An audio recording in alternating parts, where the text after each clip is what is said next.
अयोध्यातील श्रीराम जन्मभूमी प्राणप्रतिष्ठा सोहळ्यानिमित्त चांदूर बाजार शहरासह तालुक्यातील मंदिरात विविध धार्मिक कार्यक्रमाचे आयोजन करण्यात आले। शिरसगाव बंड, रसिकपूर, श्रीराम मंदिर, गाडगेनगर चौक, काळा मारुती मंदिर, महाराणा प्रताप चौकासह तालुक्यातील चौकात प्रसादाचे वितरण करण्यात आले।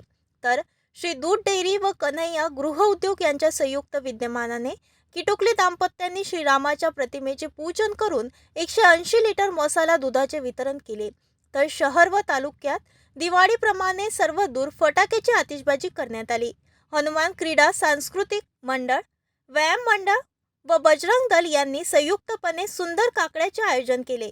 शहरातील श्रीराम मंदिर तर्फे दिंडी पदयात्रा काढून नगर प्रदक्षिणा केली। यात हजारोच्या संख्येने भाविक सहभागी झाले होते। सोमवारी रसिकपूर हनुमान मंदिरात व श्रीराम मंदिरात प्रभू श्रीरामाचा अभिषेक सामूहिक सुंदरकांड करून शहर व परिसरातील घरोघरी 1100 किलो बुंदीच्या पाकिटाचे वितरण केले। यावेळी अयोध्यातील प्राणप्रतिष्ठेचे थेट प्रक्षेपण दाखवण्यात आले। या ठिकाणी रात्री दीपोत्सवाचे आयोजन करण्यात आले। संगेकर नगर येथे हनुमान चालीसाचे पठण व प्रसादाचे वाटप करण्यात आले। याशिवाय शहरातील महादेव मंदिर, गजानन महाराज मंदिर, हनुमान मंदिर आदी ठिकाणी धार्मिक कार्यक्रमाचे आयोजन करण्यात आले।